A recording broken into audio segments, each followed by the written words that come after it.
सोमवती अमावस्या के दिन भगवान शिव की उपासना की जाती है। ऐसी मान्यता है कि जो व्यक्ति सोमवती अमावस्या का व्रत रखता है उसकी सभी मनोकामनाएं पूरी होती हैं, साथ ही अखंड सौभाग्य की प्राप्ति होती है। इस दिन सोमवती अमावस्या की कथा का पाठ भी जरूरी करना चाहिए। तो चलिए शुरू करते हैं सोमवती अमावस्या की कथा। गरीब ब्राह्मण परिवार था। उस परिवार में पति पत्नी के अलावा एक पुत्री भी थी। वह पुत्री धीरे धीरे बड़ी होने लगी। उस पुत्री में समय और बढ़ती उम्र के सभी स्त्री योजित गुणों का विकास हो रहा था। वह लड़की सुंदर, संस्कारवान एवं गुणवान थी, किंतु गरीब होने के कारण उसका विवाह नहीं हो पा रहा था। एक दिन उस ब्राह्मण के घर एक साधु महाराज पधारे। वो उस कन्या के सेवा भाव से काफी प्रसन्न हुए। कन्या को लंबी आयु का आशीर्वाद देते हुए साधु ने कहा, इस कन्या के हथेली में विवाह योग्य रेखा नहीं है। तब ब्राह्मण दंपति ने साधु से उपाय पूछा कि कन्या ऐसा क्या करे कि उसके हाथ में विवाह योग बन जाए।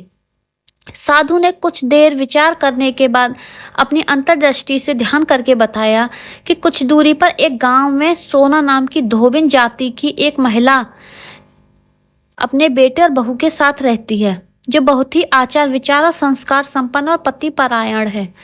यह कन्या उसकी सेवा करे और वह महिला इसकी शादी में अपने मांग का सिंदूर लगा दे। उसके बाद इस कन्या का विवाह हो तो इस कन्या का वैधव्य मिट सकता है। साधु ने यह भी बताया कि वह महिला कहीं आती जाती नहीं है। यह बात सुनकर ब्राह्मणी ने अपनी बेटी से धोबिन की सेवा करने की बात की। अगले दिन कन्या प्रातःकाल ही उठकर सोना धोबिन के घर जाकर साफ सफाई और अन्य सारे काम करके अपने घर वापस आ जाती। एक दिन सोना धोबिन अपनी बहू से पूछती है कि तुम तो सुबह ही उठकर सारे काम कर लेती हो और पता भी नहीं चलता। बहू ने कहा, माँ जी, मैंने सोचा कि आप ही सुबह उठकर सारे काम खुद ही खत्म कर लेती हो, मैं तो देर से उठती हूँ। इस पर दोनों सास बहू निगरानी करने लगी कि कौन है जो सुबह ही घर का सारा काम करके चला जाता है।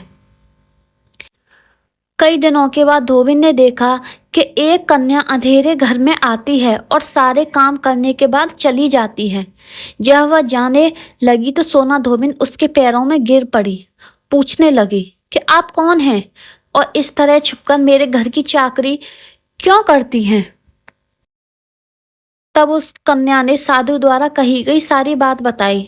सोना धोबिन पति परायण थी, उसमें तेज था। वह तैयार हो गई। सोना धोबिन के पति थोड़ा अस्वस्थ थे। उसने अपनी बहू से अपने लौट आने तक घर पर ही रहने को कहा। सोना धोबिन ने जैसे ही अपनी मांग का सिंदूर उस कन्या की मांग में लगाया, उसका पति मर गया।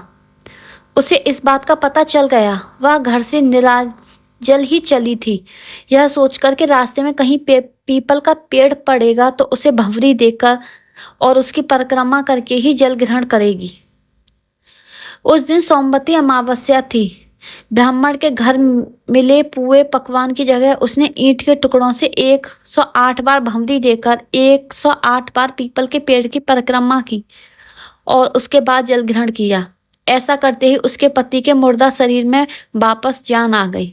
धोबिन का पति वापस जीवित हो उठा। तो दोस्तों, ये थी सोमवती अमावस्या की कहानी। अगर आपको कहानी अच्छी लगी हो तो वीडियो को लाइक, चैनल को सब्सक्राइब और ऐसी ही और जानकारी कहानियों के लिए हम वीडियो को शेयर करना ना भूलें और चैनल को सब्सक्राइब ज़रूर करें।